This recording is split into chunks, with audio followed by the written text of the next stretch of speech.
What's up, fam? Zhao Mei has returned now in Eden Zero to give us a summary of exactly what's happening so far. Just kind of having a nice little TLDR, just summarizing how they've now gathered two members of the Eden Zero ship.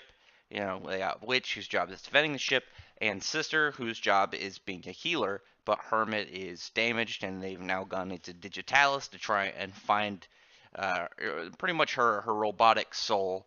And then we get actually a statement from Zhao Mei that this story is extremely sadistic. So it's going to have a very dark turn of events given this, and both the character at the end of this chapter and the title of the next chapter. But as we get into it, most of the chapter is a bit just kind of laying out what's going on. You have Rebecca, who's kind of had this cat girl avatar, Happy Bot, who's pretty much just himself, and here comes in a very odd character. Talking about how they're a swordsman and they're pretty much going to lead a war back to bring peace to their motherland. And it's actually Homura who's made a pretty boy male character, and she just wants to have a little fun and pretty much do some role playing and actually bring in a rave master reference. The thing that's described as a horse, it pretty much looks like a weird rabbit. And when they note about it, they Wise, who is taken on this hot chick avatar, actually makes the reference that it's a noble steed who carried a hero of the Holy Bring stones. And people who know the Holy Bring was originally the name of pretty much what Rave was supposed to be, and kind of being renamed after Raisha when she died, quote unquote died. And then just he pretty much has a chick avatar to pervert out. I find it very weird that the Wise is being criticized for it, but Humora doesn't have any such criticism. Unfair to the poor guy. But here comes Pino, who just got this little cute girl avatar, pretty nice. And then Shiki, who when he's like, I couldn't decide, so I was gonna make it look like me, and he's like this 9 foot tall, jacked behemoth, which is pretty funny. I really like that part. I thought that part was really good. Just a nice out of nowhere comedic joke, but it definitely caught everyone by surprise, I'd imagine, and was just pretty funny in that short span of time of being there.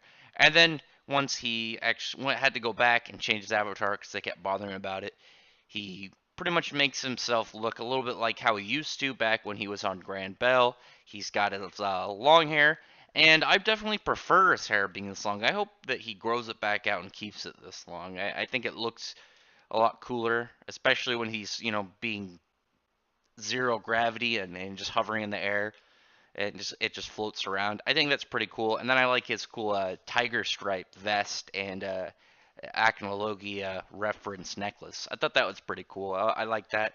And then just kind of describe about how they're gonna go to this nearest village after Shiki finds it. They can use their abilities in the game world, but they can't do anything that would mess with the code of the game. They can't do anything that could be a violation of rules, or they'll get banned, or they'll get kicked out and not allowed to come back to Digitalis at any point, because it still follows a lot of the video game rules that it had back when it was popular as pretty much just a virtual reality video game before the NPCs all became self-aware.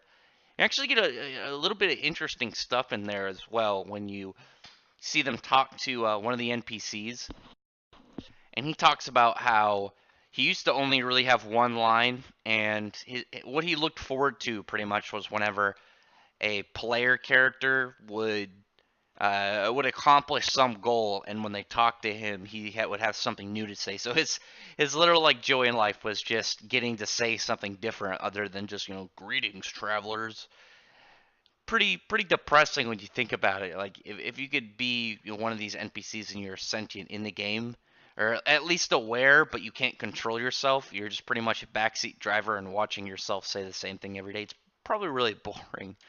But it just kind of ended out with them like going around looking for information on Homura, not Homura, on Hermit, and they find out there might be something. I think it was up north, and they rest for the night to before they go and figure out what next to do. And they can actually sleep in the video game world in Digitalis. So they just decide to do that instead of log out. And something I actually liked in the chapter is just is seeing Pino when she's walking around looking for information. And you see her look in her reflection in a window and how much she likes just being a person. It was a nice little human moment for her, even though she's a little robot girl. But like I said, pretty nice part. And like I said, that it's a little unsettling of from Zhao Mei's comment how this was going to be a very sadistic arc, and just the guy at the end, how creepy he looks, very spooky, like over the top. I'm a killer guy who talks about how he has the ability to kill and pretty much anyone he wants in the game, and he won't follow the banning penalty because he says that he's a chosen player. And I'm guessing from the title of the next chapter, Murderer Gemalov, that this guy's name is Gemalov, or however that's pronounced. And just the fact that his title is Murderer is going to be pretty interesting to see how that goes down. But other than that, interesting chapter, really nice setup, really good character interactions. I've always enjoyed Hiro Mishima and the way that he has characters interact with each other, and just pretty nice exposition on some of the information on the Digitalis world, and a nice setup for a pretty spooky villain. So hopefully the next chapter we'll see this guy in action at least a little bit. Maybe use that scythe a little bit. You see, he's got the traditional spooky weapon. He needs to be a spooky guy. But other than that, drop a comment below and what you thought about this chapter. What you think about how this is going. You got any theories or hopes of how this arc is going to be? And hopefully I can get you to befriend the like button, thumbs it up, and subscribe for more content. I do lots of different anime and manga reviews. Well, no, that's not true. Manga reviews. I don't do many anime reviews anymore. I do manga reviews. But if you enjoyed my reviews, subscribe to the channel. Appreciate everyone who's already subscribed. But other than that, thank you everyone for listening.